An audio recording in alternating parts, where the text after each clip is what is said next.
Hello, I'm Isaac Hayes III, founder and CEO of Fanbase. Listen to what I'm about to tell you. The window to invest in Fanbase is closing. We've raised over $10.6 million of our $17 million goal. That means there's room for less than 6,370 people to invest in Fanbase for the average amount. The minimum to invest in Fanbase right now is $399. That makes you an owner in Fanbase today. Go to startengine.com/fanbase to invest. Why? Because current social apps have taken advantage of users for far too long, with content suppression, shadow banning, harmful racist content, and no real tools for monetization and equity. Fanbase has over 1.4 million users and counting, allowing anyone to reach all their following and monetize their content from day one. Social media is the new TV, and whoever owns the apps that distribute that content have the opportunity to own potential billion-dollar companies. While big platforms with uncertain futures are failing to serve their users, Fanbase is stepping up to fill the gap. Don't wait until it's too late. Invest now, invest for yourself and your future. Go to startengine.com/fanbase and own the next generation of social media.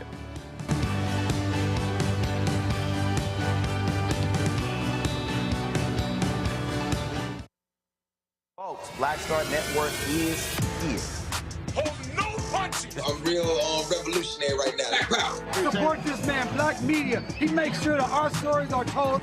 Thank you for being the voice of Black America, Roland. Stay black. I love y'all. All momentum we have now, we have to keep this going. The video looks phenomenal. See, there's a difference between Black Star Network and Black-owned media and something like CNN. You can't be Black-owned media and be scared. It's time to be smart. Bring your eyeballs home. You dig?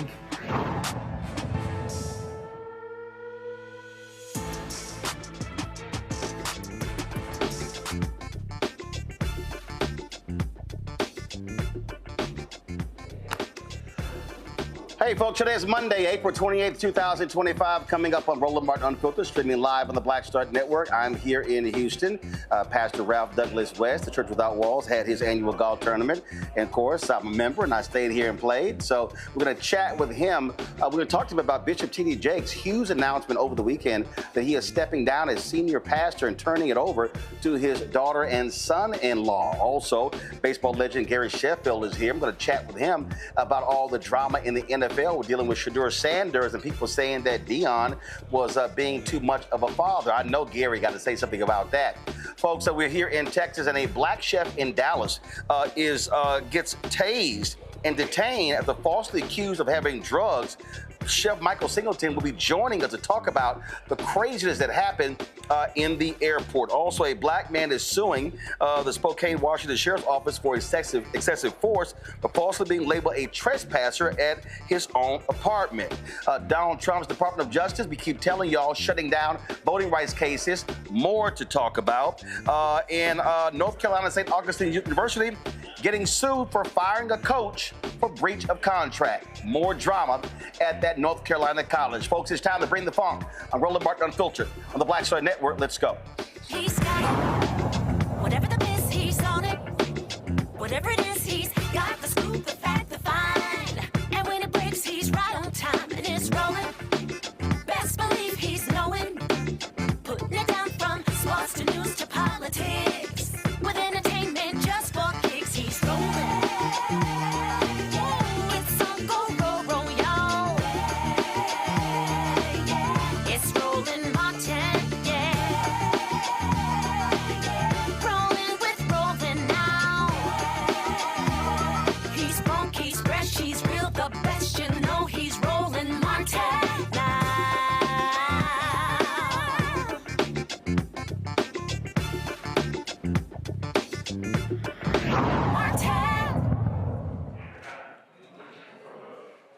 a black chef in Dallas, scary scene. Here he is sitting in the airport, minding his own business. Next thing you know, he looks up and he's surrounded by cops. A woman at the airport accused him of saying that he had drugs. And then this happened. Did somebody take this? I didn't do nothing. My name is Michael Singleton. You have warrant. My name is, I got a traffic warrant. My name is Michael Singleton. I want you to please take this. They arrested me for wrong reasons.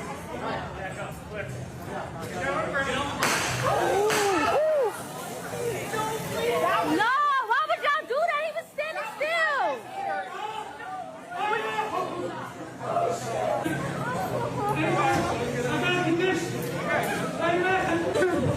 Oh my God, my name is Michael Singleton. My birthday's 12/21/71. I have back in Singleton. I have no warrant. I have a traffic warrant for $500. That's fine. You're trying to investigate. No, you said do I have cocaine? I'm not a drug dealer. Man, I'm a suit dog, man. You fucking trying to kill me. Hey, man, I didn't try to fight you. Why you tased me? I wasn't pulling away. They got me on tape. No, I fucking just right here. You fucking dickhead, bro. They asked me to put my hands behind my back when I couldn't even fucking move after you fucking electrocuted me. Sit down.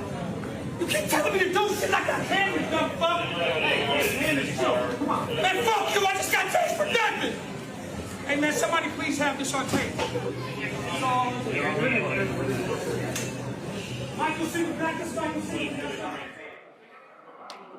Folks, we're joined right now by that man, Chef Michael Singleton, also Robert Slater, the founder of the Culture Commission Coalition. Glad to have both of you here. But first of all, Chef Singleton, again, set us up. You're in the airport. You're traveling somewhere. Tell us exactly what happened. Well, I was going back home because I travel twice a month back to Oakland. When I say home, I live in Frisco, Texas. You know, I go bring my mother her food because I cook for her because she needs no sugar, no salt. So that's why I was going this weekend because I didn't have an event. And I was just approached by as soon as I was in the tunnel going to the plane, I was approached by the plainclothes officers that identified themselves as narcotics detectives. And they asked to speak to me. I said for what? They said, can we talk over here? And then they proceeded to walk me over to the middle aisle. I mean, the middle of where pre-board was, where everybody was. And then that's when they proceeded to ask me the question. You know, about, you know, everybody seen it, about do I, basically assuming that I have drugs on me. Well, saying we're under assumption that you're possessing of narcotics and cocaine. Okay, so how did they arrive? So, Michael, how did they arrive at that assumption? I don't know. That's what we're going to find out. Somebody said something that I had something on me. I think some white substance or something like that, and then it was a lady on video. She recanted it and said, I never said cocaine or something. So basically somebody told them something that I had drugs on me or something, and they went into action, you know. Robert, what I'm trying to understand is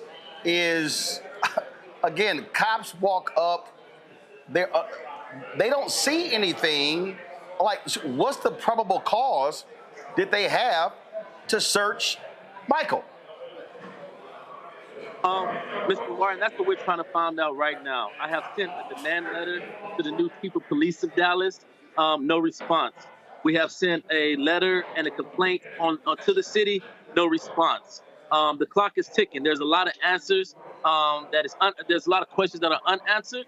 Right now, there's nothing to justify why we have narcotic detectives inside the security checkpoint misidentifying an individual when they should be properly identifying real threats to protect our friendly skies. So DPD needs to start answering some of these questions, and that's what we demand.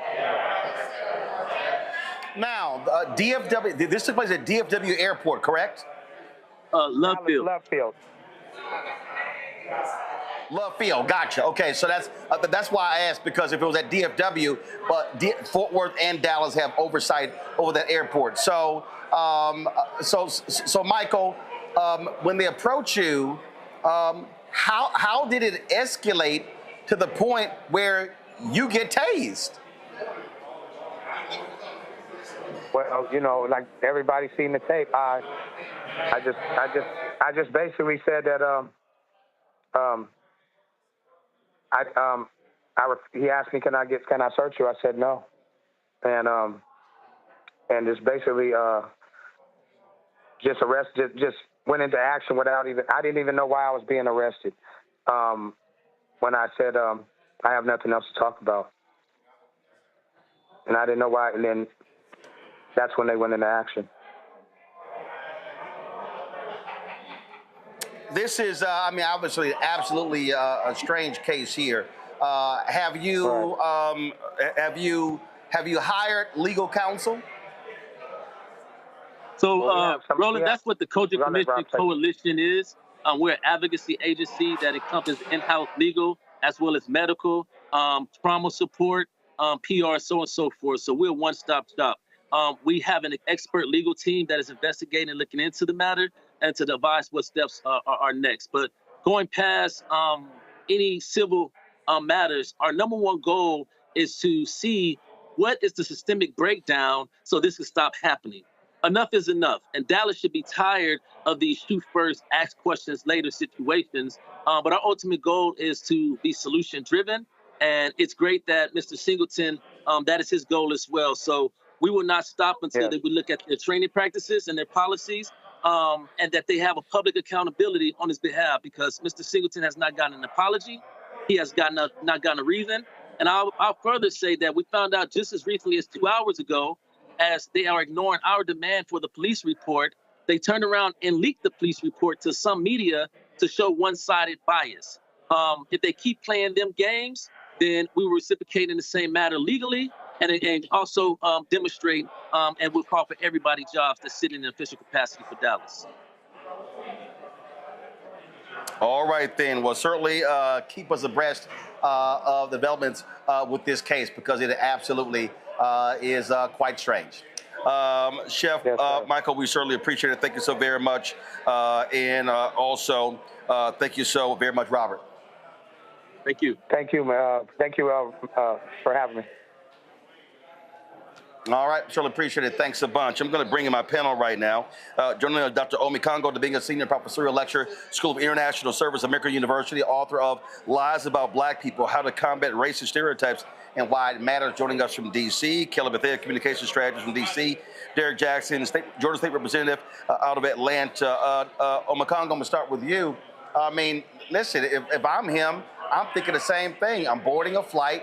Why in the hell are you coming up on me and asking me these questions?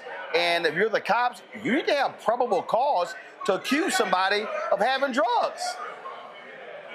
Yeah, and, it traumatized not only him, but everybody in that airport. I also was flying in on Southwest Airlines over the weekend, and there's nothing that could have prevented that from or any one of us in these spaces. How does just somebody talking about someone having drugs lead to that? I remember my mother was in a train station once, her PhD from Harvard, and all of that didn't matter. The woman said that she tried to sell her drugs. Cops just went on her assessment and just arrested her. And my father had to go get her out of jail over some nonsense. And at what point do the people who make these accusations have to be held accountable? Because whoever said it, this person's on video, right? And the people who are watching this, if I'm watching that from a distance, I don't know if this brother got shot. I don't know what's going on. And so the fact of the matter is that they can do this. And on top of that, as the brother was saying, just play games with the investigation, not give out any of the police report, probably leaking stuff to Fox and News Nation and the like. I hope this brother gets paid for everything that he feels like he needs to get and more. But what if something happened to him? What if he had a heart condition? Who's taking care of his mother? He's flying home to take care of her, and people don't even look at the larger community implications of something like this. ridiculous. I'm very thankful that he's okay. But, and also I'm just thinking about all these other people there, just kind of bystanders, just kind of watching, oh, well, I got to go get on my flight. You know, I wish there's a little bit more outrage from the people in the line and the like, but people get too comfortable when these things are happening. And then he's telling him to calm down. Who the hell is going to calm down after just being electrocuted? This is ridiculous. And I have, not surprised, haven't seen this covered anywhere else today, Roland. Look, here's the thing for me, Kelly.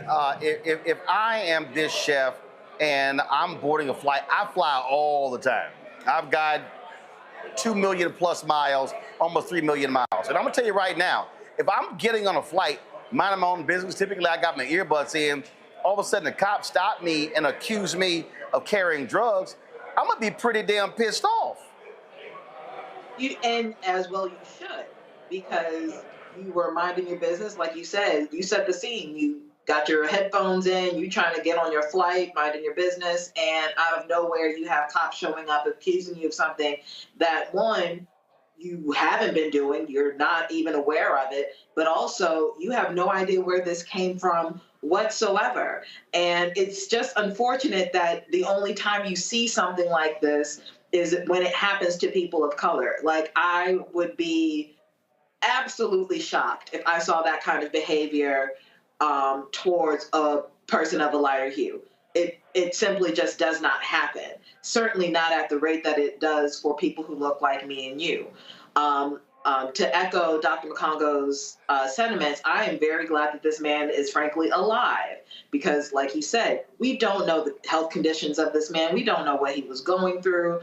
I certainly would be racking up some therapy bills at this point because lawsuits should be pending. Because this kind of behavior towards people who are supposed to be protecting and serving when you are doing neither of those things, this is absolutely ridiculous. It needs to stop. It needs to stop. It goes without saying that. But the safety of everybody in that airport, frankly, was in jeopardy because of weaponized incompetence, as far as I'm concerned. I'll tell you right, Derek, I can't wait to see the officers' body cam footage. You're exactly right, Roland. But not only the two officers, but the two bystanders. They were citizens. You can see that they were citizens. So why is it that the two officers are allowing for two citizens to also place their hand on another citizen? Again, I certainly agree that this is a travesty.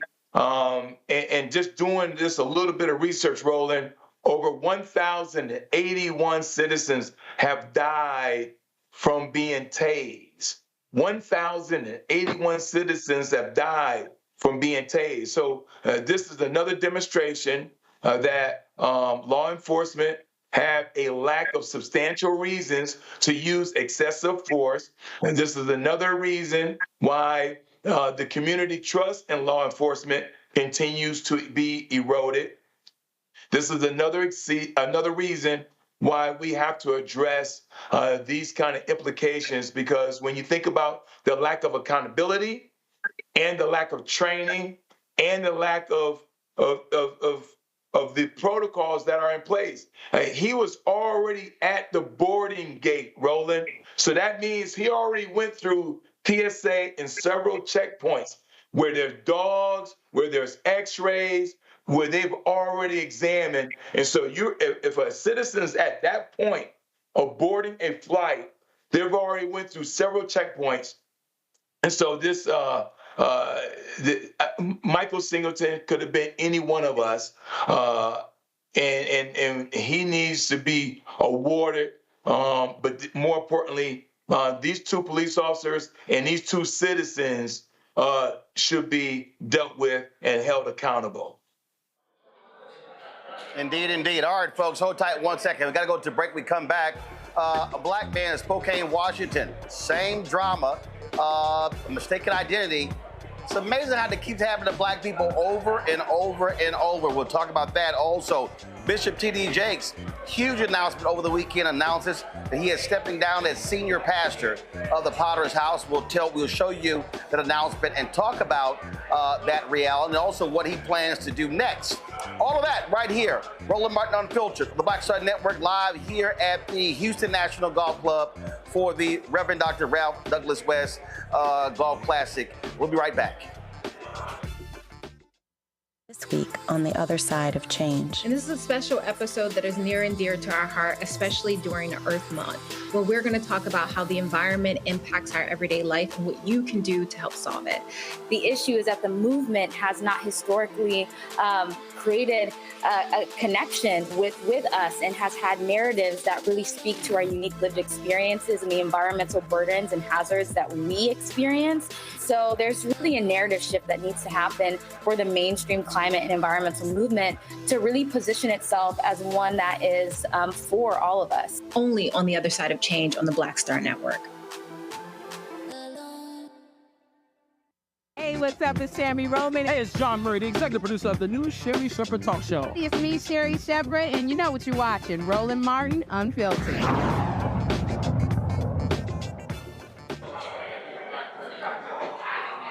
Folks, let's not go to Spokane, Washington. Joshua Clark, a 35-year-old black man, has filed a federal lawsuit against the police department there, against the sheriff's department in Spokane, after he was violently arrested and hogtied outside of his own apartment in 2023. Folks, a clear case of mistaken identity. Deputy Samuel Turner was responding to a trespassing complaint, and he thought that Clark was the man in question. The lawsuit made way for Deputy Samuel's 15-minute body cam video release. We're only going to show you about 3 minutes of the encounter. It turned violent extremely quick.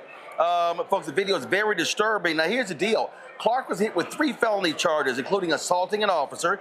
Charges were dropped 5 months later when it became clear that he was innocent, and the real suspect was somebody else. Clark's attorney said the case is about more than one man. They say it is a pattern of aggressive, discriminatory policing for the Spokane County Sheriff's Office and leaves black folks traumatized and fearful of their lives even when they're minding their own business. And again, quite traumatic video. We're going to play it right now.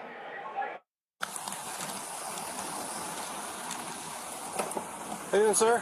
Ed. Your name Willie? No. No? There's a Willie that's associated with this vehicle that's trespassed from here. I ran your plate. This vehicle. Show that you're not supposed to be here. Not this vehicle. Okay. You got your ID with you? Yes. Okay. Let's take a look, see you at that. No. There's no reason for it. I just told you the reason. And I have told you I am not this person you're looking for. How am I going to verify that without seeing your ID?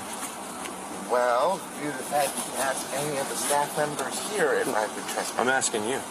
And I just gave you the answer. No, I have not been trespassed. Who are you? My name is Josh. Josh what? No. Okay, hop out of the car for me, no. Mr. Josh. Sir. Adam 51 code 6. Get out of the car. You're arrested. Not funny. I'm not fighting. Give me your hand behind your back now. Now. Give me your hand. You wrap my neck up, motherfucker. You're getting your hand. I haven't done anything. Ah! Ah!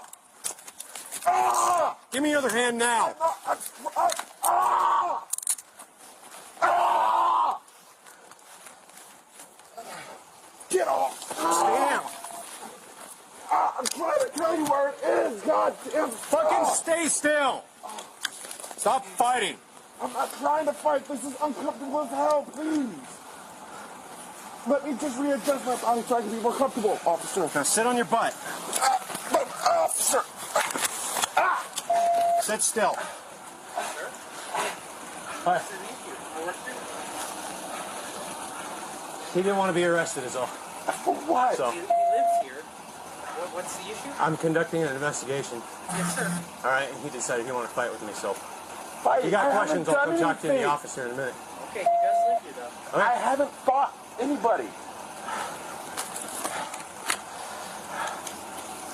I was trying to ask you a question, officer. Damn. You got one detained. No, I want your name. I want your supervisor. And I want your You're under arrest for assault 3rd degree as well. Stand up on your feet. What? Hey! Come over here. No. I have the right to ask for all of it. Separate your feet. Separate your feet, pal. Dude, stop banging your head around. You are banging my head, you dumb son of a bitch. Get me a Stop fighting, dude. Get me into a cup. I'm still I cut want my 6. supervisor. Stay down. I am staying down. I'm trying to look you in the eye. I'm trying to stand you up and you're still fighting me, fucker. Fucker, I'm asking you a question, and you're being a dick. I want your supervisor.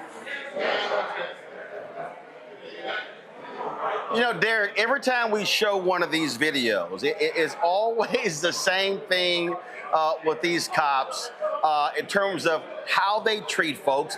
They don't de-escalate. And so this is somebody who should never be policing. He should not have a job.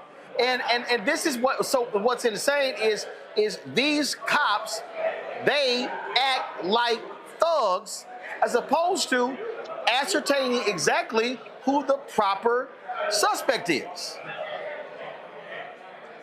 Roland, I appreciate you highlighting these situations. I mean, it's unfortunate, but you're not going to see this anywhere else.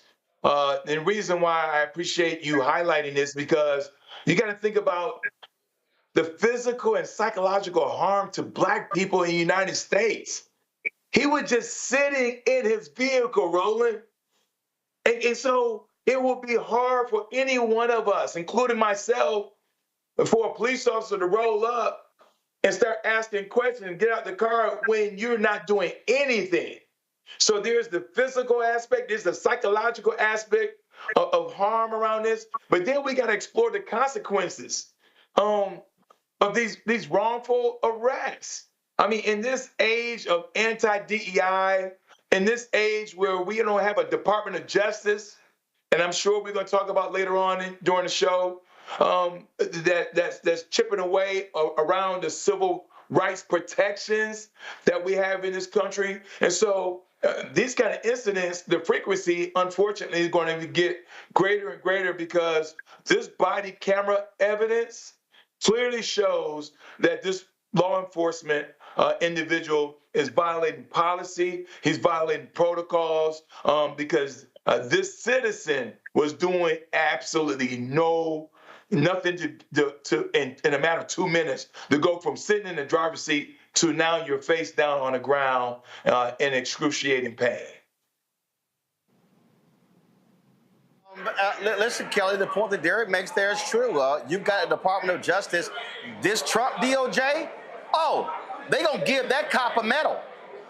They're going to praise him. They're going to treat him to lunch at the White House. And this is the problem. Donald Trump has no problem supporting thug cops like this here. And so from a citizen standpoint, the only recourse this man's going to have is a federal lawsuit because he sure as hell is not going to have any charges brought up against this cop under a Trump administration.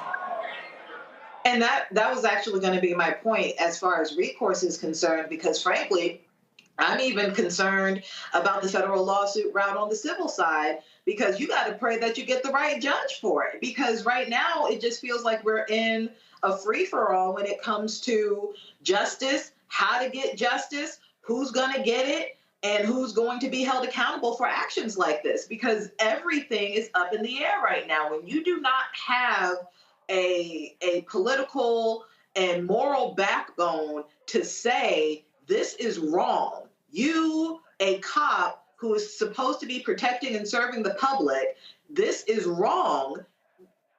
And there's nobody above you saying that, nobody above you holding you accountable for your actions in a way that gives this man a semblance of justice in this situation. I don't know what his recourse would be. I don't know if he has a semblance of recourse at all, because right now, who's holding the courts accountable?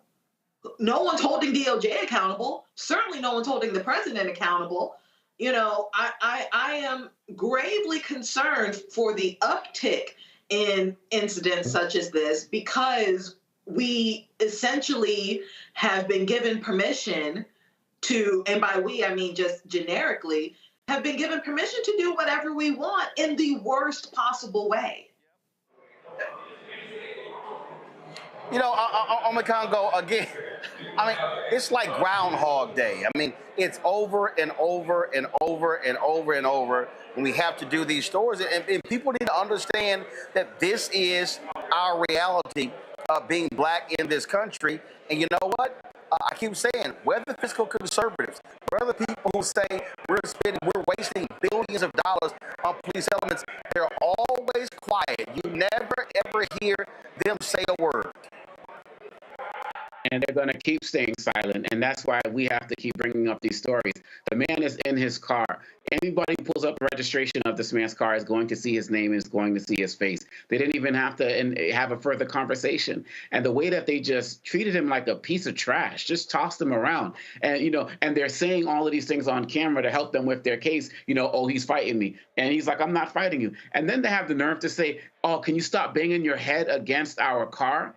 Like, seriously? Like, the things that they feel like they can just put out that people are actually going to buy this, who can actually see what's going on. If we don't record these things, nobody's going to catch them. And these conservatives, they want more of this. And the reason why this is worse, kind of going to the other prior point that was made, because in addition to what we're going to be talking about later with the DOJ has also stopped its investigations into white supremacy into the police departments. And all of these neo-Nazis and other groups who are joining the police so that they can get away with things exactly like this.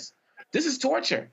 This is torture of this man. I would love to see what the actual picture of the person they were actually looking for, if they were actually looking for somebody, looks like, because the way that they did this man was foul. There's more of it. And I personally don't believe this stuff is on the rise. I believe it's just being recorded more. And I just feel like there's going to be more dismissals now because so many departments, locally, statewide, and nationally, federally, are feeling emboldened by Trump.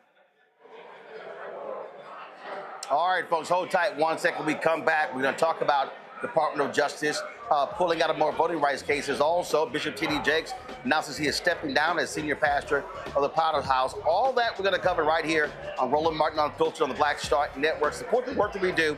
Join our Bring the Funk fan club. Of course, your dollars make it possible. Plus, to cover the stories that matter all across the country. If you want to support us via Cash App, use the Stripe QR code. You'll see it right here. If you're listening, go to blackstarnetwork.com. Click the Cash App Pay button to contribute. You can also use a Stripe for credit cards. Also, you can also send your check and money order. Make it out to Roland Martin Unfiltered, P.O. Box 57196, Washington, D.C. 20037 -0196. PayPal is R. Martin. Venmo is RM Unfiltered. Zelle, Roland at RolandSMartin.com. Roland at RolandMartinUnfiltered.com. We'll be right back. Next on the Black Table with me, Greg Carr.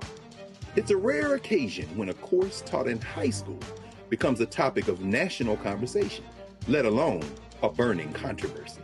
But that's exactly what happened with Advanced Placement African American Studies, courtesy of a certain Southern governor who's taking offense. On our next show, we take you inside the classroom for an up-close look at the course through the eyes of the teachers that teach it, the students that are taking it, and the communities that surround them. So many of the kids we saw, the truth. And, it just impacts those kids in such a big way. A master teacher roundtable on the next Black Table that you do not want to miss, right here on the Black Star Network. On the next Get Wealthy with me, Deborah Owens, America's Wealth Coach, inflation is on the rise. Interest rates are high. Can you still thrive during these uncertain times? On the next Get Wealthy, you're gonna meet a woman who's done just that, living proof of what you need to do to flourish during these uncertain times. These are times where you take advantage of what's going on. This is how people get rich or richer. That's right here on Get Wealthy, only on Black Star Network. Hatred on the streets, a horrific scene, a white nationalist rally that descended into deadly violence. White people are losing their damn minds. as an angry pro-Trump mob storms the U.S. Capitol. We've seen We're about to see the rise of what I call white minority resistance.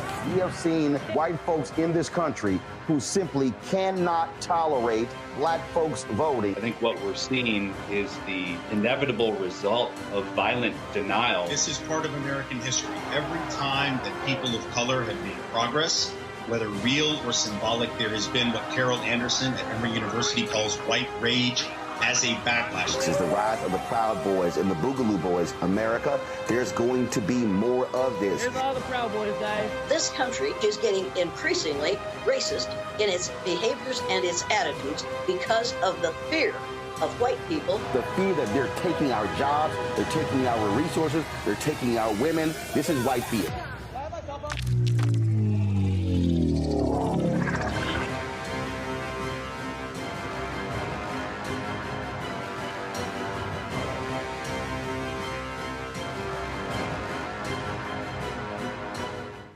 I'm Russell L. Honoré, Lieutenant General, United States Army, retired, and you're watching Roland Martin Unfiltered.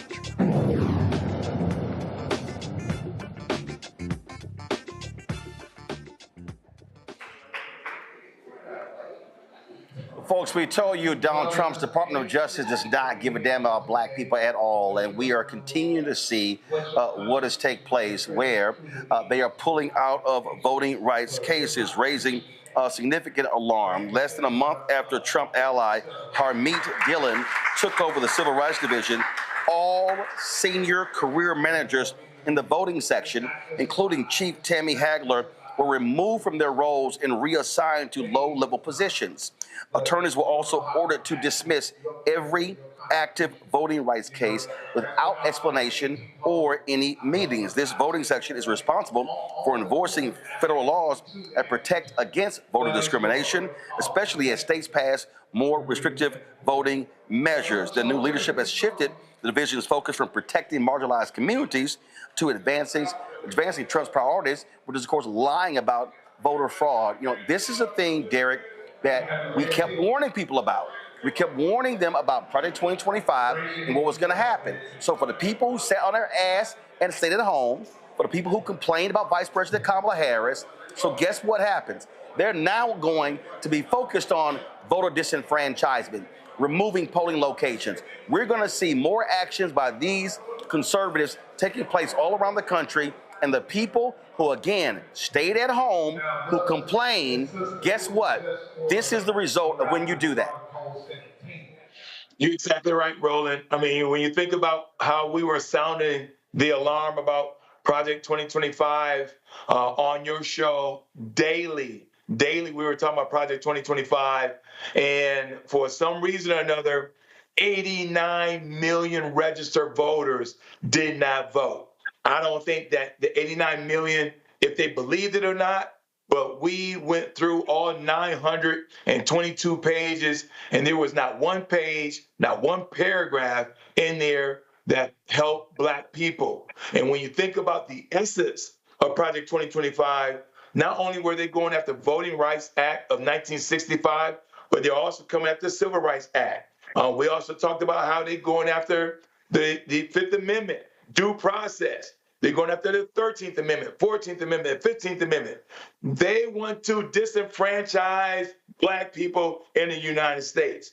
They want to weaken and remove the protections that we were able to leverage over the last 248 years. So these are the kind of things that we got to continue to sound the alarm. And again, when you think about democracy, I know we typically use the word democracy in a macro sense, but when it comes down to it, if we can't vote in this country, if we don't have due process in this country, if we do not have civil rights in this country, this is the reason why, as a Democrat, I urge all other Democrats, we got to fight this stuff about when they go low, we got to go high. No, there's democracy at stake. Our voting rights are at stake, due process at stake. And when you have a country that just simply pick up citizens, Roland, and put them on a military lift and take them to another country and put them in prison, that's kidnapping. And so, yes, voting rights is an issue, but there's so many other things that they're coming after us. And you're right, we sound the alarm. And unfortunately, 89 million people, registered voters, stayed at home. Listen, what we are dealing with here, Kelly, is a thug administration, and people need to understand. They don't care about discrimination. They don't care about police brutality at all. They don't care. I would argue that they care about it a lot. I would argue that they are endorsing it. I would argue that they condone it because, like you said, if you're a thug administration, what is the number one way that you present power? You present it through violence. You present it through force. You present it through suppression. And those are the ways in which these police officers, law enforcement, now the DOJ, and the cronies within are exhibiting their power. So, like my colleague said beforehand, this is absolutely something that was in Project 2025. And as we have been saying on your show since the election, the hashtag "we tried to tell you," that is absolutely relevant in this case. It is going to be relevant for the entirety of this presidency because we are going to see time and time again every lie that has been disbanded, every truth that has been illuminated, all of it is going to come to light. All of it is going to affect us. And we did try to tell you the truth. And you decided not to listen because you would rather have a racist bigot than a competent, intelligent, overqualified Black woman for this very same position.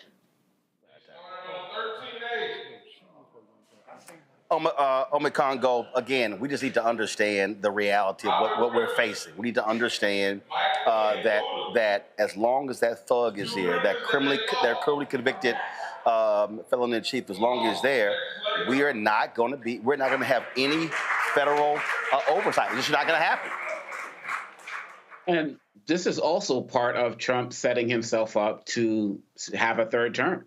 You know, if he can continue to cripple the voting rights of people, continue to cripple access to voting, and put it in a situation where he's basically going to be the one to declare who is in charge, who can run voting or not, all he really needs to do is get enough governors to put himself on the ballot, and then it's going to be chaos.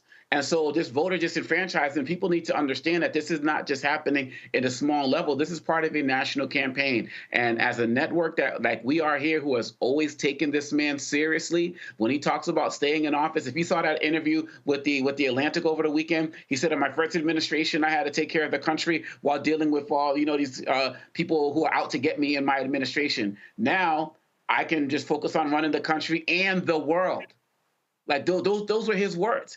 And so at what point are people going to get serious about this man doing everything possible? He wants the voting rolls from the states. What happened to states' rights? To whatever it takes to stay in power. These people believe in a unitary power that's supposed to be vested into the president. And folks better wake up now, get off all this rest and stuff, and really recognize it. Because if you don't get it now, it could actually be too late. Absolutely. So, listen, look, we warned people. We told them this was going to happen. We told them what you can expect to happen. And people didn't believe us. People effed around and they found out. And I'm telling you, there's going to be somebody out there who they're going to come face to face with voter disenfranchisement. And they're going to be mad, they're going to be upset, they're going to be angry, and then it's going to be like, well, you know what? This is what happens, because they don't care. These people do not care about voter discrimination. They are pulled out of case after case after case. This same Department of Justice, when you have the Attorney General who spends more time on Fox News than she does at the Department of Justice, that's what you're actually going to see. And so these things happen all the time. So, hey, we got to do this here. So we're going to take a little, we're not going to take a little break. As I told y'all, we're here at the Reverend Dr. Ralph Douglas West golf tournament. And so, our group won first place. So, let me do this here. Let me just walk up here and get our award. See, I told y'all how we do things a little bit different. So let me just do that. So I'll be right back. We're going to get our first place award. I'll be right back.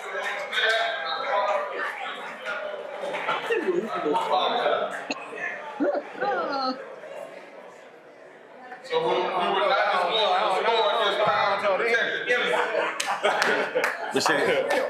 just want to let y'all know the timing is perfect since I'm live on my show right now. So they all get to see us winning. So, yeah. And I ain't seen Paz since we drove off. Paz blessed us. That was it.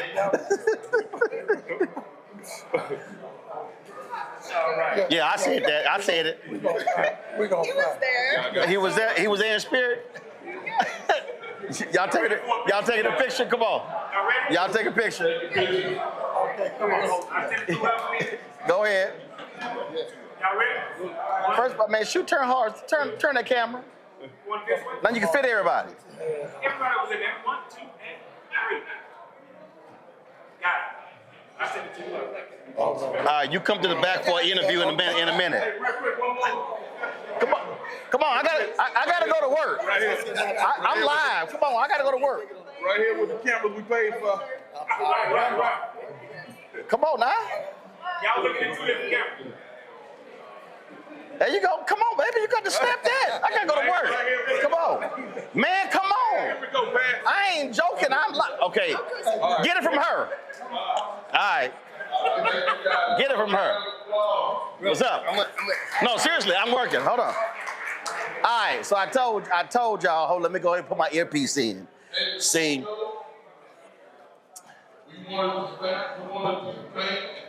See, this is how you got a black show right here. So, I had to go ahead and pick up my hardware. So, 36. Yeah. Alpha, man. Go ahead. Yeah, I had to pick up. Listen. Everybody can't do what alphas do. I'm just saying. So, Pastor West, let me go ahead and mic him up. Let me mic him up. We are live, Pastor. I'm not lying. So, hold on. I know you're live. Oh, we are live. Hold on. Let me turn your microphone on. Let me get you. All right. Testing. All right, here we go. Come on, Ro. Let me clip you on. All right, there we go. All right. So, folks, Reverend Dr. Ralph Douglas West actually will step back so they can actually see you. Come on, let's do it. All right, then. So first and foremost, glad to be here. This annual golf tournament. Right. And so, good to see you win first place. You hit some great shots. I ain't seen not one of them. Yeah, my phantom was doing it, I had my able niece, and she was out there representing me today, and she did very, very well. So did you and Maurice. Oh, yeah. Yeah, so y'all did great. Oh, yeah. While I was holding things up on the sideline. Oh, gotcha. Yes. Okay. Yes. Let's do this here. So yesterday, we're talking a little business. Yesterday, Bishop T.D. Jakes announced he was stepping down as senior pastor. And as somebody who's founder of a church, senior pastor, people really do not he recently suffered a heart attack. People really do not understand the level of pressure when you are having a pastor, 10, 20,000 people, you're getting calls from people all around the country and the world. You understand that as well. It is not easy in these days. Right. So just talk about just that how you have to plan for transitions because of that. Well, first of all, let me say to T.D. Jakes, congratulations. That he gets a chance to pastor a church, successfully grow it, and then to mentor so many people in ministry. And I think I got word that his daughter maybe. He announced his daughter and his son-in-law are going to become senior pastors. Well, his daughter and son-in-law will succeed him, and so to him, congratulations that he's had a chance to shape their life for the Potter's house. That's number one. Number two, that you're right. Most people that don't do church ministry don't understand the pressure that a person like a T.D. Jakes is under, or anybody who passes 10, 15, 20,000 people. It's beyond just the personal phone calls. It's an institution. And for you to have to care for that many people, you have to build a team around you that really has pastoral care. You know, that's the question that people say, how do you minister to that many people? Well, you minister through that many people through ministering to people to minister to that many people. I remember when Pastor Wesley, when he announced, this was a couple of years ago, he announced, if I do not take off right now, I'm out of here. And folks were stunned, and he said, I am spent. There's nothing more that I can give. And he stepped away from a sabbatical. You know, people, you do that when it comes to the summer, things on those lines. People really don't get that a pastor of a church is a 7-day-a-week job. And you got to know when to step away. Well, let me say, I appreciate you bringing that up. One of the things that in our church, the Church Without Walls, our leadership incorporated that for the last, I don't know, 20 years maybe, or longer, from June to September, they make me take off. They just, you know. And the reason why they do that is because, you remember, in those days, we were running 5 and 6 services on a weekend, 3 services during the week. So you had 9 services that we were responsible for. So they says, you know, you have to unstring the boat. And so preaching and pastoring, but particularly preaching, is creative work. I mean, you know that from what you do. You're not only a journalist, but journalism takes creativity. How do you shape, frame, and package what you're going to say to different audiences? How do you talk about something political different from the way that you address what's religious or social, that kind of stuff? So the breaking away allows you to recalibrate, to refresh yourself. And what I have done over the years, during my break time, I don't do any preaching. If I'm on sabbatical or if I'm taking the summer break, I don't preach for anybody. I use that as my time to rest first. Typically it takes 2 or 3 weeks, and then to read, and then to plan for my fall. And then in December, I'll take 2 weeks off to plan from January to May. And just to keep yourself fresh. Because if not, you know, the challenge of a person like me who's been preaching for 50 years is that you start resting on your laurels. You know, you just start preaching stuff that you preached last year, year before. It's the same sermon with different illustrations. And like, we haven't heard that before. Yeah, quite a bit, you know. So it allows you to stay fresh, you know, but it also allows you to be healthy. When the prophet Elijah is about to, he says, I just want to die. The angel simply says, get some sleep, eat some bread, and drink some water. And sometimes our best spiritual advice is sleep, eat, and drink water. Last question for you again. A proper succession plan. Reverend Charles Jenkins, when he left fellowship in Chicago, he was a young pastor. He said, look, I want to do other things. I want to do music. And so he stepped away. Reverend James Meeks identified Charlie Dates early on, do the same thing. When in Concord, in Dallas, E.K. Bailey had health issues, had cancer, stood before the congregation and said, ain't gonna be no deacons fighting. This is who's gonna replace me. Carter was there for quite some time. How critical is it for pastors, small, medium, large, mega churches, to understand you have to have a succession plan? Because in the case of the brother in the Bahamas, who died in a plane crash. I mean, listen, look, life is life, and ministry, you build that thing up. It shouldn't go away when you become an ancestor. Yeah, that's good. Well, first of all, succession is relatively new to all these churches. That's the first thing. And those people who are in these churches that afford them the opportunity to plan a succession, hats off to them, you know. But I will say that whether it is a small, medium, large, or extra large church, that the pastor ought to be thinking like Moses, where's Elijah? Or rather, where's Joshua? And if, you know, Elijah said, where's Elisha? That's right. Or Jesus and his disciples, you know. At least thinking in the direction of people that they could possibly recommend. But then those of us who are privileged to be in churches where the congregation really gives you the freedom to do that, the onus then becomes on the pastor to select the right person. As much as we may want our sons or daughters to succeed us, They only succeed if that is the person that God really has selected for that congregation. And who can move that church forward. Absolutely. Move it forward, sustain it, grow it, nurture it, strengthen it. So yeah, succession, I would say, for everybody listening on the broadcast tonight, it would be prayerful about it. Start talking about it early, about possibilities, who these people could. Because what happens if the people that you want to choose feel like they've been called to do something else? So who then would be the persons that you're thinking about that could succeed if they're not, if your A choice is not the right one? Sometimes God works through the second best, That's good. Well, Pass, I appreciate it. I came home for my dad's 78th birthday. And when I was watching YouTube, the service, I said, well, look, the tournament, I can just stick around on Monday. Absolutely. So I'm glad I did that. So I'm always glad to be home here at Church Without Walls. Man, good to have you here. Tell the family I said hello. I will do. I appreciate it. Love you, bro. Appreciate it. Folks, we're going to go to a break. We'll be right back. Roland Martin Unfiltered on the Black Star Network.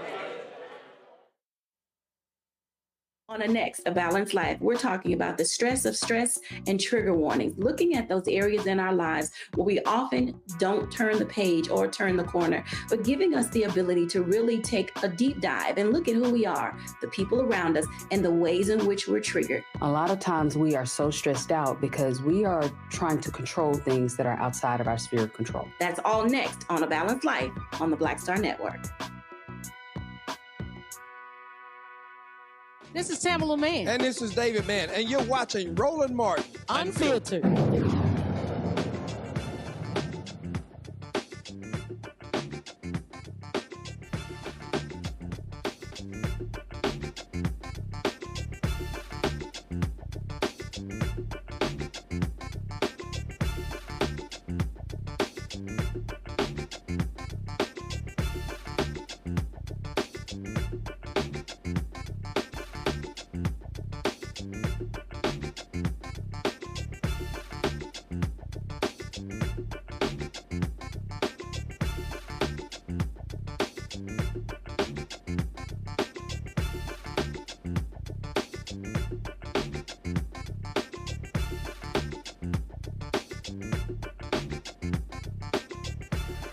I appreciate it.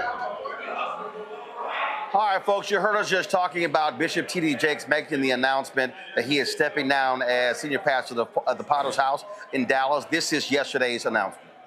You all know for years I have been talking about it. It may not work out the way I plan it,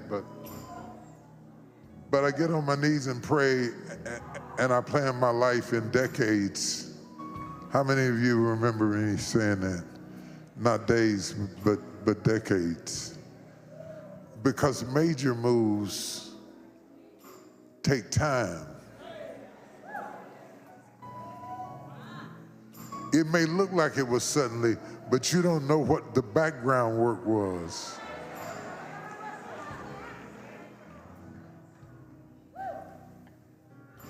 About 6 years ago, I started talking to Pastor Torrey and Pastor Sarah because I did not want all that I had spent my life and your life and our lives building to get old and go with us. This is a generational.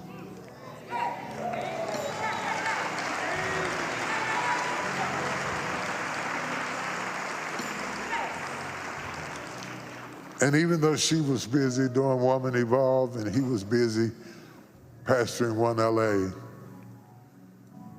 about 4 years ago, they moved out here just in time for COVID.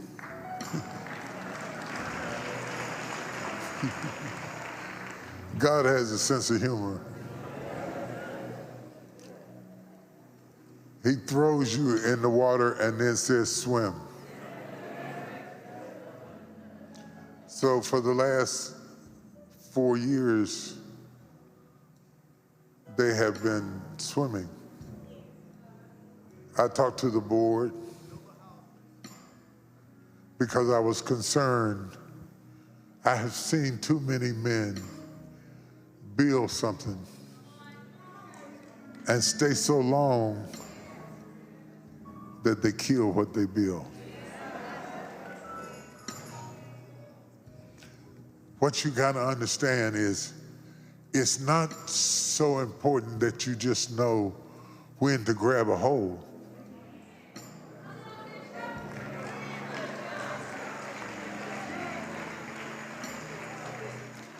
It's knowing when to let go.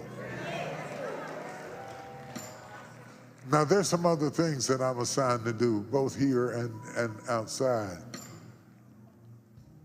But I cannot afford, especially after November, to risk something happening to me and you be sheep without a shepherd.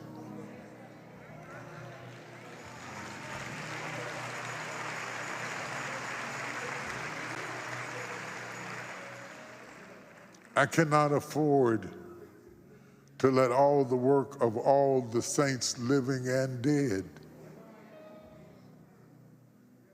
to hold this so tight, so long that I wither away. So I'm suggesting to you, I'm recommending to you that you receive Pastor Torrey and Pastor Sarah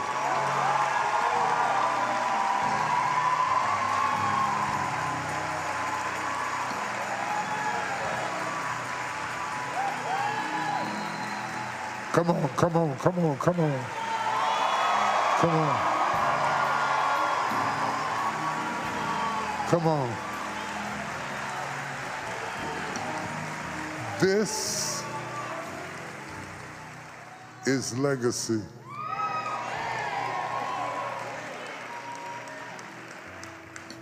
Not because they're kin, but because they're the kind.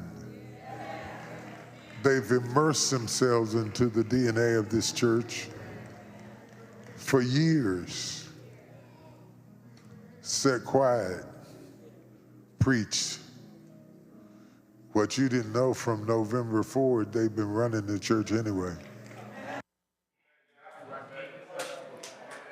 Folks, that was Bishop T.D. Jakes making the announcement yesterday that his son-in-law, Pastor Teray, and his daughter, Sarita, would be taking over as senior pastors. I'm going to go to, I'll start with you, Kelly. This is a significant announcement. We were talking about, this is a worldwide ministry. The Potter's House is not just a Dallas-based ministry. Bishop Jakes moving there more than 30 years ago, coming from West Virginia to setting up shop there in Dallas. National ministry, international ministry, traveling all across the world. Look, he's 67 years old. He has talked about that heart attack that he suffered from the pulpit in November. And that was a huge scare. He said later he didn't even realize that he was suffering a heart attack. And look, almost did not come back from that. And so this really is a significant. It really is important. And I do hope it is a lesson, not just for preachers, but also for business owners and others to understand that when you build something monumental, how does it keep going? That's one of the issues that we've seen in a lot of Black-owned businesses, where they built it up and very rarely sons and daughters take it over. And so all of that work, all of that time, all that energy just simply goes for naught. And that to me is quite unfortunate. Yes, you are correct in that. But I want to note and really highlight the significance of this from a woman's perspective. In the church, it is rare, incredibly rare, for a woman to take over a church of this magnitude. Like you said, this has been in the Potter's House in general has been in the making for 30 years. And in those 30 years, and before those 30 years, during those 30 years, and certainly after these 30 years, there has been attacks on women leading congregants, not because they're not able, not because they haven't studied themselves approved, but because there is toxic patriarchy within the Christian community, within Christian leadership, and it runs rampant. Doesn't matter what your denomination is, doesn't matter what your race is, it doesn't matter. In the religion itself, there has been, it's certainly within Western Christianity, an undercurrent of toxic patriarchy, such that women have not been able to lead in the way that they could and should. So for Bishop T.D. Jakes to not only recognize that, but to flip it on its head and trust his daughter, who has more than studied herself approved, who has more than shown herself overqualified for this position, to bestow something so precious and so needed in the Black community, needed in Black church community to a woman, that speaks volumes. And I don't know if enough people are going to talk about that point, but that is what I took away from this, that he trusted a woman, not just his daughter, not somebody who he has mentored, just somebody who he has mentored, but a woman to lead a church of this magnitude. Like you said, this is a global church, and a woman is going to be the head of it, and that's incredible to me. I think back on the Congo to the point that Kelly makes there. Billy Graham, Reverend Billy Graham, it leaves the ministry to his son Franklin Graham. But the real preacher in the family is Ann Lutz. The person who really, and if Ann Lutz was a man, oh no doubt she blows Franklin out of the water. Franklin ain't even an actual preacher.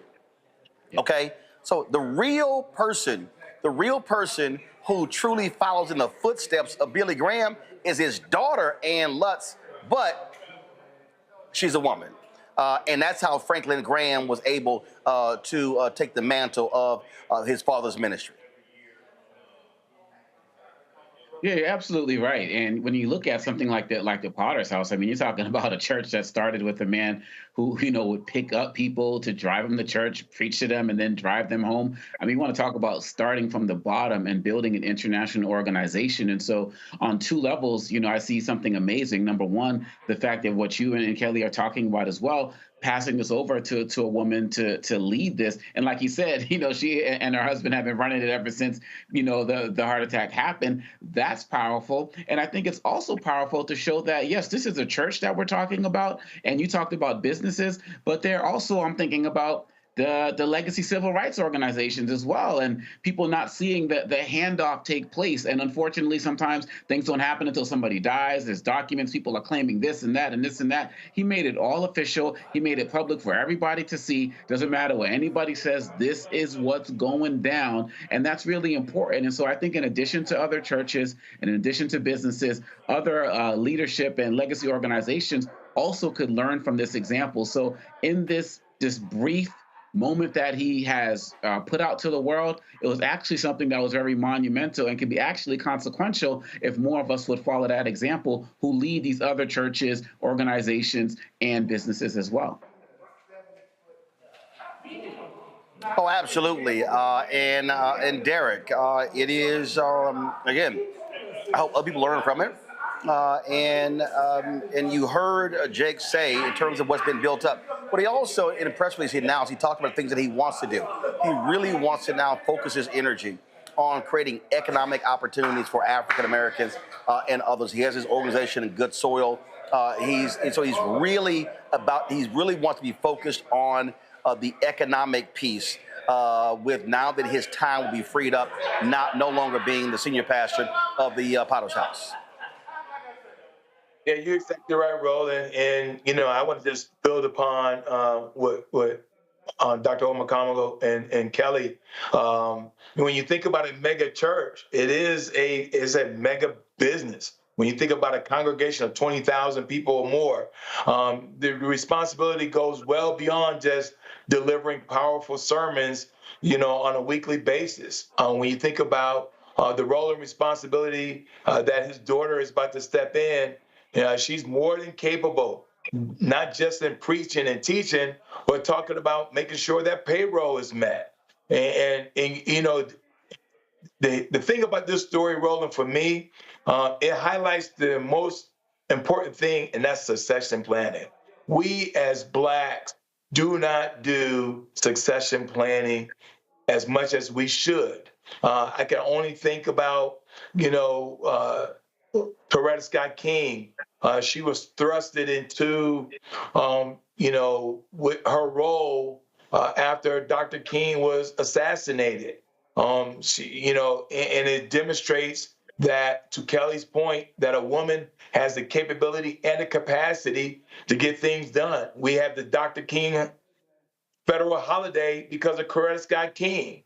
And so when you think about T.D. Jakes passing over the reins over to his daughter and his son-in-law, it makes sense. We got to do more succession planning in all aspects of our lives, in the family, as well as politics and the likes. And so I agree that this 67-year-old icon, giant, felt the need to pass over what he has built over 3 decades to his daughter, and then ask the congregation, Roland, and say, I need you all to support this decision because it's the right decision to be had. And again, folks, so our lower third is wrong. Jakes is not resigning from the church. He is retiring as senior pastor. And so that language is actually, the distinction is really important. All right, got to go to a break. We come back. Bishop William Barber, repairs of the breach, were arrested simply for praying at the U.S. Capitol. We'll show you what took place and hear for what he said afterwards, speaking at the Supreme Court. You're watching Roland Martin Unfiltered on the Black Star Network. Support the work that we do. Joining our Bring the Funk fan club, the goal is to get 20,000 of our fans contributing on average $50 each a year. It's $4.19 a month, 13 cents a day. What you can do is, of course, if you want to give the Cash App, use a Stripe QR code. You see it right here. If you're listening, go to blackstarnetwork.com, click the Cash App pay button to contribute. Also, if you want to send a check, make it payable to Roland Martin Unfiltered. Send it to P.O. Box 57196, Washington, D.C. 2003 7-0196. Of course, you also have PayPal, R. Martin Unfiltered, Venmo, RM Unfiltered, Zelle, Roland at RolandSMartin.com, Roland at RolandMartinUnfiltered.com. We'll be right back. Next on the Black Table with me, Greg Carr. It's a rare occasion when a course taught in high school becomes a topic of national conversation, let alone a burning controversy. But that's exactly what happened with Advanced Placement African American Studies, courtesy of a certain Southern governor who's taking offense. On our next show, we take you inside the classroom for an up-close look at the course through the eyes of the teachers that teach it, the students that are taking it, and the communities that surround them. And so many of the kids we saw, the truth. And it just impacts those kids in such a big way. A master teacher round table on the next Black Table that you do not want to miss, right here on the Black Star Network. Now that Roland Martin is willing to give me the blueprint, hey, Cyrus, I need to go to Tyler Perry and get another blueprint because I need some green money. The only way I can do what I'm doing, I need to make some money. So you'll see me working with Roland. Matter of fact, it's the Roland Martin and Cheryl Underwood show. Well, should it be the Cheryl Underwood show and the Roland Martin show? Well, whatever show it's going to be, it's going to be good.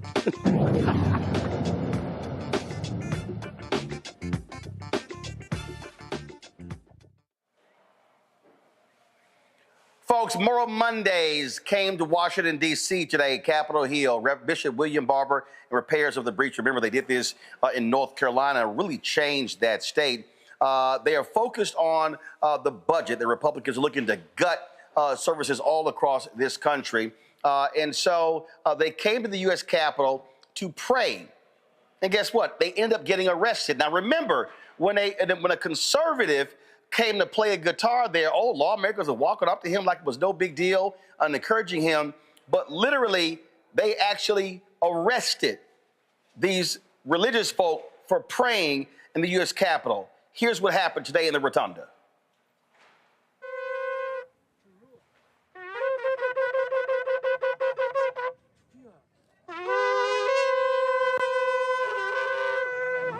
We are here crying to you, O God, because we've heard the cries of your people. We have also read the budget resolution of this Congress, which calls for $1.5 trillion in cuts to life-saving and life-sustaining programs in order to give a tax break to billionaires. Deliver us, O Lord, never from the deceptive lie that says our nation will be better off if those who have little get less and those who have too much get more. Against the conspiracy of cruelty, we plead the power of your mercy. Walk through United States Capitol Police. Somehow. Right now you're participating in an unlawful demonstration. If you don't cease and desist the activity, you are subject to arrest. Keep moving, Lord. Keep changing, Lord. Warnings have been given. If you do not want to be arrested, you must leave the area. Move outside. That area. That way. Doesn't matter if you're pressed. Outside, sir. This way. Everybody outside the building. This is very different. This has never happened before. With the press is being cleared out of the rotunda. Fine, let's go. Keep walking. Police zone. Let's go. It's closed now. Let's go. If you don't keep walking, you'll be arrested. In the rotunda. Right. Keep walking. You want to close? Yeah, let's close the door. Keep moving. Keep moving back. Keep moving back. Is there a reason why you're closing the door? Is there a reason why It's a police line. It's a police line? Yeah. What do you think of that? So this has never happened before. We're here in the Capitol Rotunda, where even the press was told that we have to push out and away. All right, guys, you guys go down there, please. Down the stairs. All right. This way.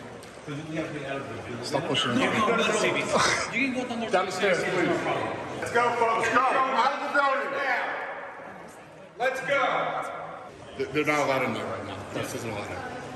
No press is allowed in? No. Folks, let's go. Keep moving down the hallway now. Sir, if you keep doing this, we're going to have to lock you up, okay? You're active demonstration in there. Told you about 10 times already. But I'm not actively demonstrating. You're staying here. We've asked you to leave, so you are part of the group.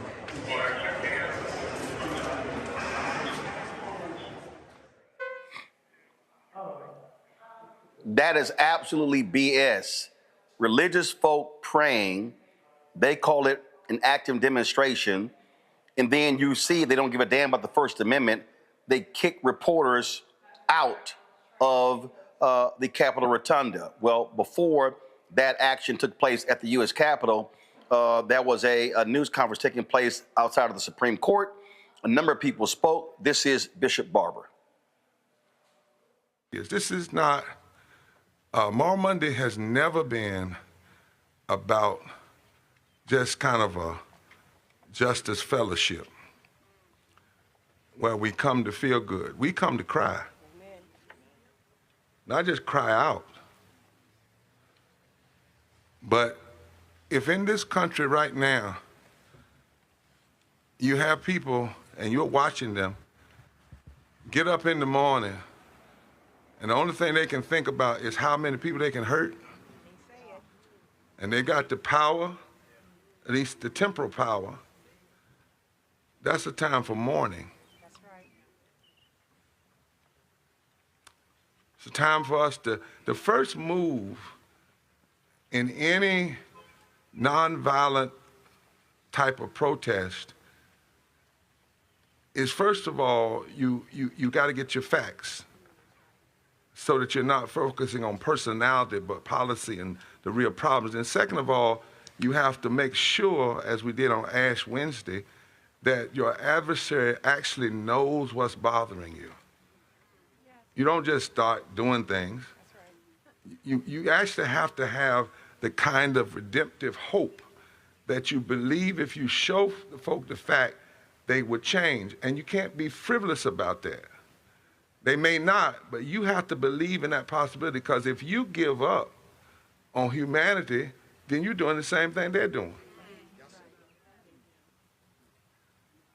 Part of what it means to be a nonviolent movement is that if I didn't believe in the possibility of my worst enemy becoming my best friend, I'd stop preaching. I wouldn't put on robes and crosses and stuff. Wouldn't be any need. Now you say you're naive. No, I said believe it. Because if you don't believe it, then your prophetic moral witness doesn't have power. That's right. Because you're living in a kind of nihilism which will destroy any hope that you have. In the scripture, Ezekiel was told by God, I want you to go to the people and I want you to tell them what's wrong. In fact, he was told to go tell them that injustice had become epidemic because the princes or the power structure and the priest had developed an unholy alliance. Then God said to him, they may not listen to you because they are a stiff-necked group. Don't laugh, listen to me. It's very serious. They may not listen to you, but at least they will know there hath been a prophet among them. And if you do it right, they may not listen to you, but see, there's a valley of dry bones out there. That's exactly it. And the people have become disheartened. And they need an authentic voice to go speak to them. The word of the Lord, the word of truth. And if you can't challenge your adversary with the hope that they change and know that even if they don't, at least they will have no excuse. That's right. That they did not get told what is right. That is a powerful witness. And it's something we have to be serious about. Because if we're going to build a movement just to hate folk, go on and join the haters. Somebody said, where does hope come from? Well, hope comes, Jürgen Moltmann said, hope takes place when people of faith, and that could be faith in different ways, but when people of faith or people see something that's so wrong that they can no longer accept it, and they decide to put their hands and their bodies and their feet to work to change it. He said the moment they make that decision, that's where hope is born. That's right. Hope doesn't just fall out the sky. Hope doesn't happen because you walk over one time or send an email one time or a text message one time and all of a sudden they stop voting on the right. Hope begins with you and me deciding not to believe the lies we're being told. Because the most powerful thing you can do is tell the truth in the midst of lies. So when Moral Monday was born, actually today was the anniversary, April 28th, 2013. This is actually. And Mark, Mr. President, when it was born, it had been after January, February, March, April. We had seen a state legislature and a governor after we had put 20,000 people in the street in January and a forward movement agenda, and had even offered to them, they said it didn't matter to us, you Republican or whatever, if you're about justice, we'll work with you. And they said no, and they denied health care, denied Medicaid expansion. They cut money for public education, took North Carolina to last in the country. They went after the LGBTQ community. They went after women. They went after unemployment.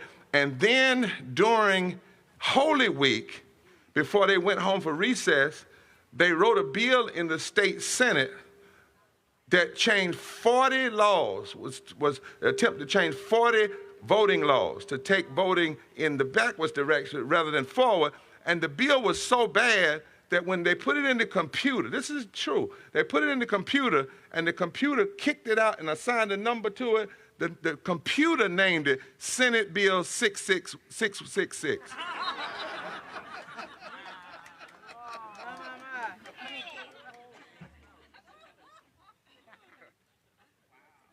Now, you laugh about it, and I get that, but part of the problem, the reason they even got to write that Bill 666 is because in years prior, when Democrats had the chance in North Carolina to expand voting, they didn't do it.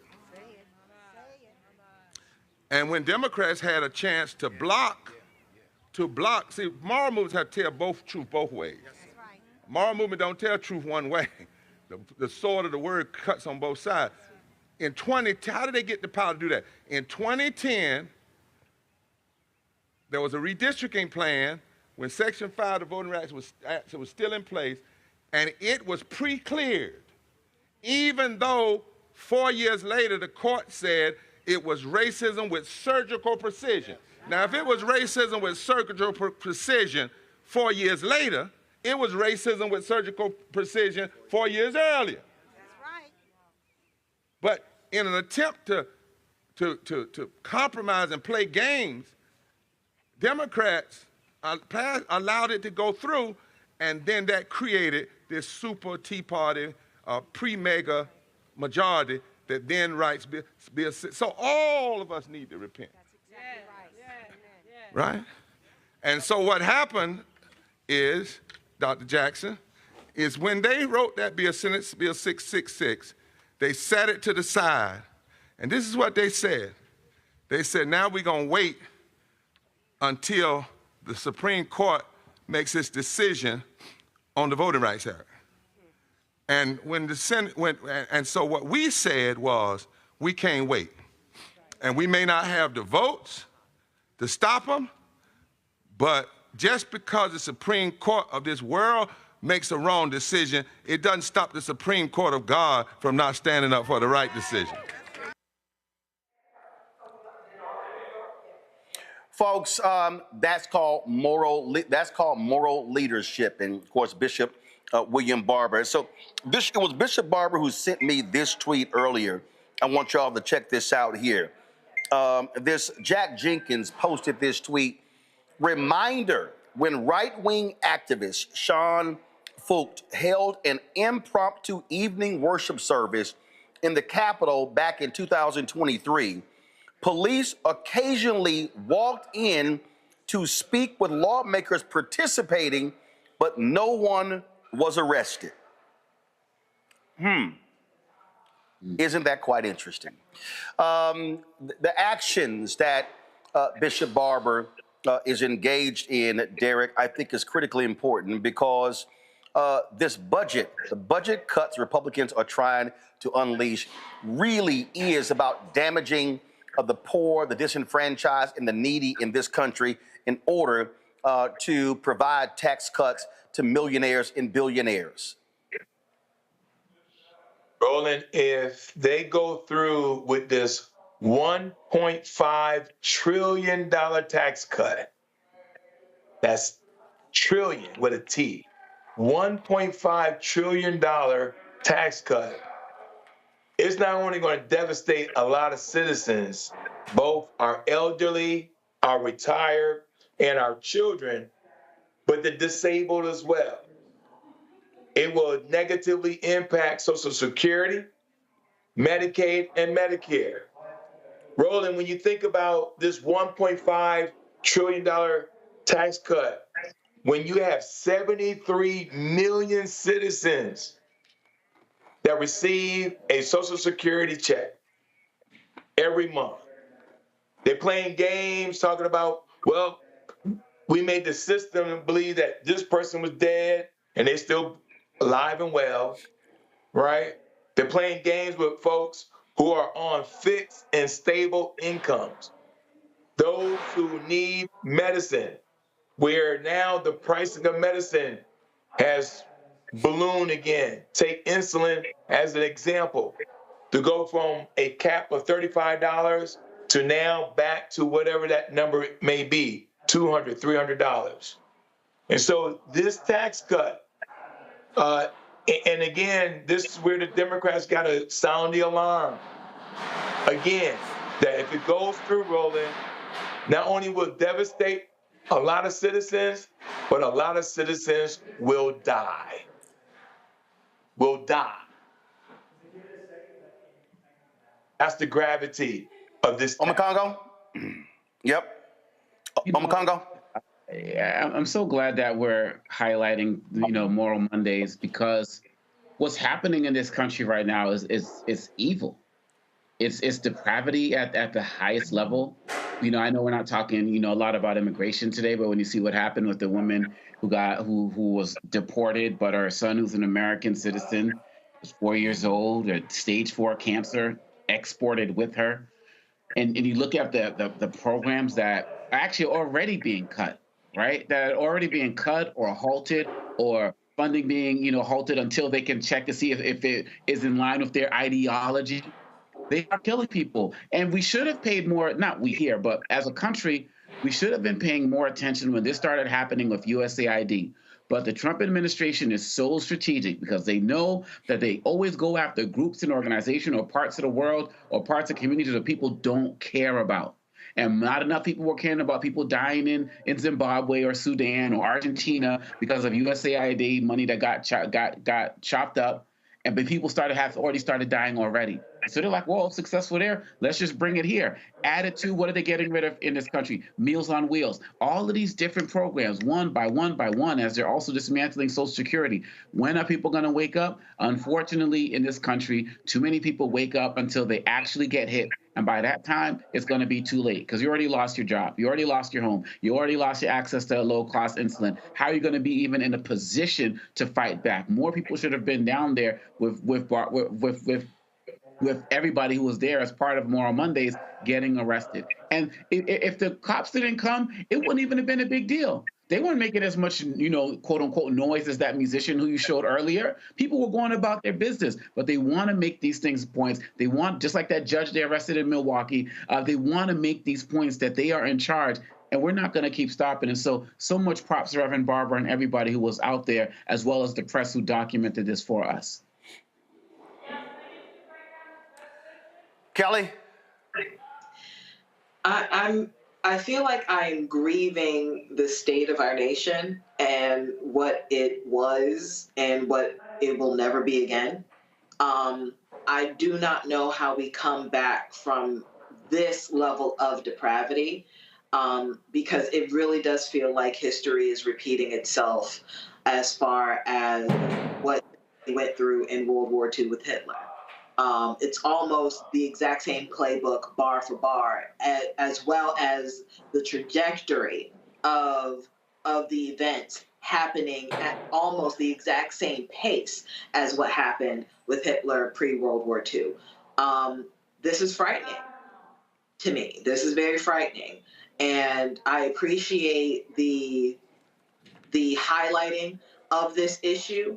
But as far as next steps for this country, if we are not looking at radical change and radical options regarding getting rid of Trump and his cronies, I dare say it will be worse and there will be no coming back from it. And it is unfortunate. Once again, I go back to the hashtag we tried to tell you, we really did. And I mean, ironically, I have to pray for this nation, probably not at the rotunda of the Capitol, but certainly elsewhere, in order for anything to change. Well, absolutely. All right, folks, a couple other stories that we want to get to that jumped out at us, folks. Really sad news out of Memphis, Tennessee, where the historic church, of course, that had so many different meetings and gatherings during the sanitation worker strike, burned to the ground. Significant damage. Clayborn Temple, which had been under renovation, located in downtown Memphis, was the organizing focal point for Dr. King's final campaign in Memphis in '68. Fire officials responded to the early morning alarm to find the church engulfed in flames, located just south of Beale Street. Clayborn Temple was built in 1892 as the Second Presbyterian Church and originally served an all-white congregation. In 1949, an African Methodist Episcopal congregation purchased the building and renamed it Clayborn Temple.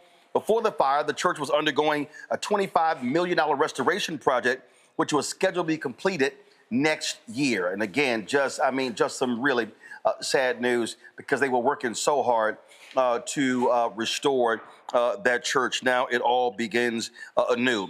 Also, remember we talked last week, Variety and New York Times were sort of questioning could Ryan Coogler's movie Sinners make its budget back, which was stupid. When you make $60 million your opening weekend, you're going to do well. Check this out, folks. Second week in a row, they pulled in $45 million, okay?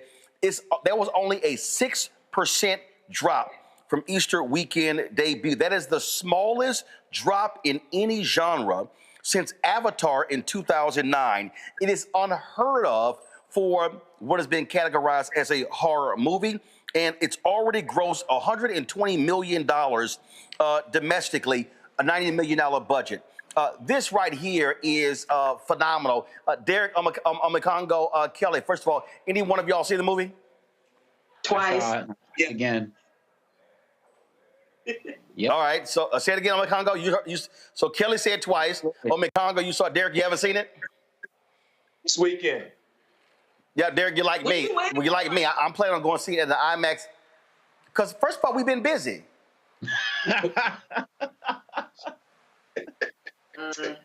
I mean, what you mean? What you waiting on, bro? Bro, being busy. I'm just saying, bro, being busy. Also, my wife was in New York all last week with the Lynx, and so we said we're gonna see it together. So she wasn't here. So since you asking questions, Kelly, so so here's the thing for me that I think is crazy.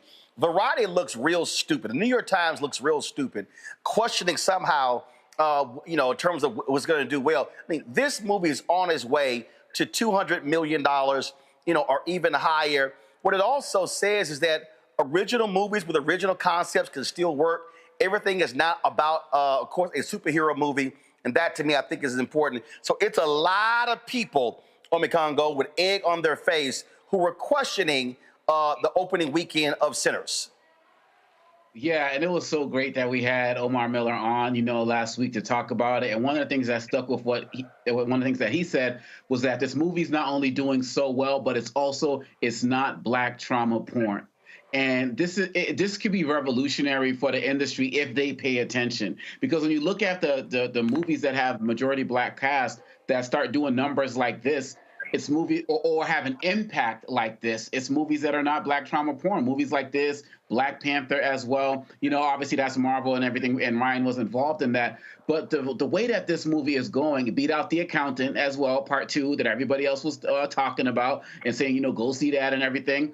And, I think they had like similar budgets and the like. So I just love the fact that Michael and Ryan are just speaking with their art right now. And it's just, I've been so dismayed about what I've been seeing in media as of late. And so to have something like this, it just gives me a lot of hope of what's possible. And I don't even care about like what other folks in Hollywood do. I'm interested in this more stories that are going to come from us because of what this movie is doing. And like I said last week when Miller was here, it's the movie we need right now in this moment.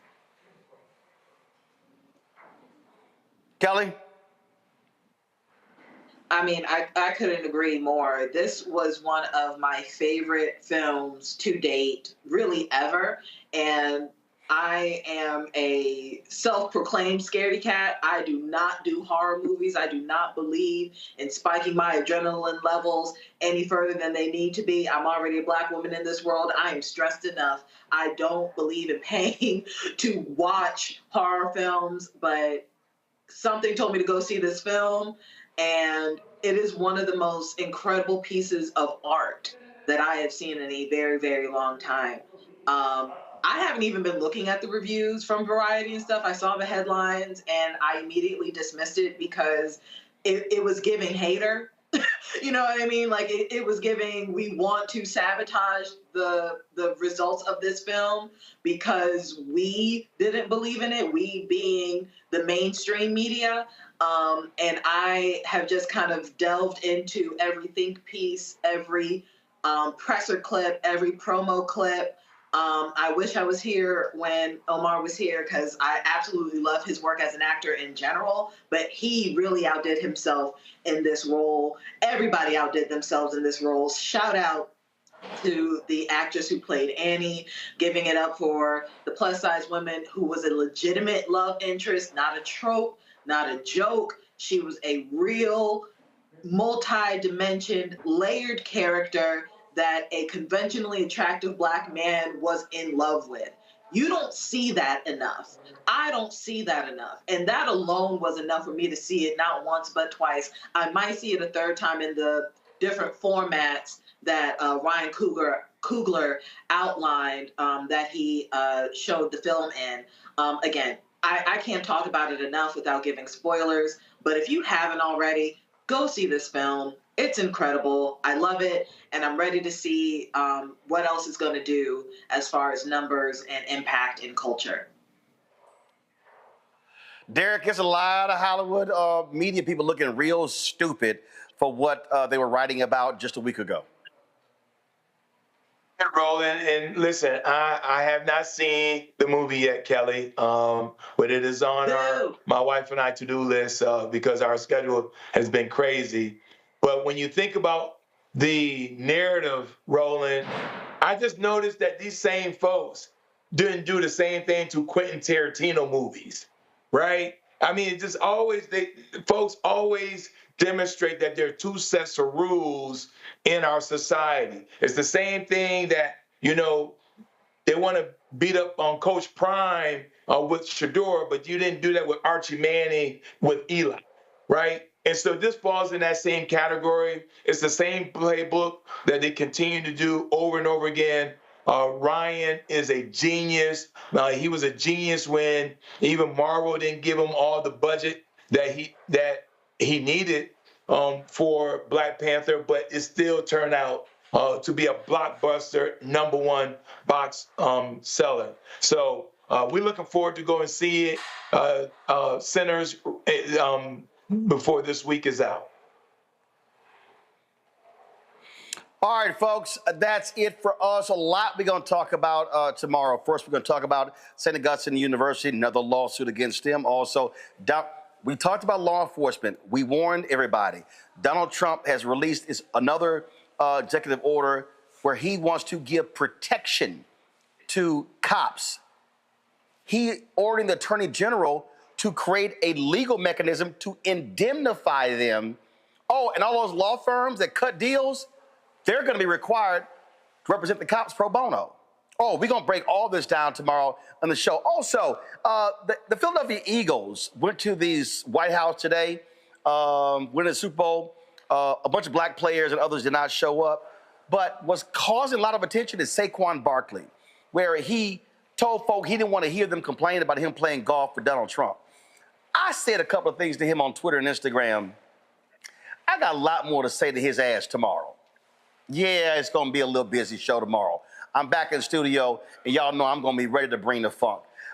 Derek, Kelly, Omekongo, I appreciate y'all being on today's show. Thank you so very much, folks. Thank you so very much. And again, let me thank the Church Without Walls, Brook Hollow Baptist Church, Reverend Dr. Ralph Douglas West for holding the golf tournament. And again, for the folk, in case y'all missed it earlier, see, when you got golf skills, this is what happens when you got skills. You win first place. So this ain't the first time I've won first place in a golf tournament. It won't be the last time. So a lot of y'all out there be talking all that smack. Bring your ass. Come on. If y'all want some of this, I'll happily take your rent or your mortgage money or your lunch money if you keep running your mouth. All right, folks. If y'all want to support the work that we do, join our Bring the Funk fan club. Here's the way you can support our show. Give via Cash App. Use the QR code for Stripe. This is it right here. If you're listening, you could also use that for, of course, credit cards. Senior checking money order, P.O. Box 57196, Washington, D.C., 20037-0196. PayPal, again, make checks payable to Roland Martin Unfiltered. Roland Martin Unfiltered. P.O. Box 57196, Washington, D.C., 20037-0196. PayPal, R. Martin Unfiltered. Venmo, RM Unfiltered. Zelle, Roland at RolandSMartin.com. Roland at RolandMartinUnfiltered.com. Download the Black Star Network app, Apple phone, Android phone, Apple TV, Android TV, Roku, Amazon Fire TV, Xbox One, Samsung Smart TV. Of course, get my book, White Fear, How the Browning of America is Making White Folks Lose Their Minds. Available at bookstores nationwide. Get the audio version that I read on Audible. Also, download the app Fanbase. You can also get that. Download the app Fanbase, Apple Store, Android Play Store, or when you want to invest, go to startengine.com/Fanbase. For more information, startengine.com/Fanbase. Also, you heard me say it a little bit earlier. Yesterday was my 36th Alphaversary. That's right. 36 years ago, I crossed the burning sands into the only real fraternity. The rest of them are youth groups, including those folks in my control room who belong to those other little groups. So again, shout out to my LBs, John Williams, Freddie Ricks, Paul Stafford, and of course, one of our my LBs, he died. Actually, he died on the 10th anniversary of us crossing. That is Kevin Roberts. He passed away in a plane crash, and so he's in the Omega chapter, but he played with us at Texas A&M University. Shout out to my LBs on our 36th anniversary, the Epsilon line, Pi Omicron chapter, Texas A&M University. So shout out to our Alphaversary. All right, folks, that's it. I'll see y'all tomorrow from the nation's capital, from the Black Star Network studios. Until then, holla! Black Star Network. No punch! I'm real revolutionary right now. Thank you for being the voice of Black America. All momentum we have now, we have to keep this going. The video looks phenomenal. See, there's a difference between Black Star Network and black-owned media and something like CNN. You can't be black-owned media and be scared. It's time to be smart. Bring your eyeballs home. You dig?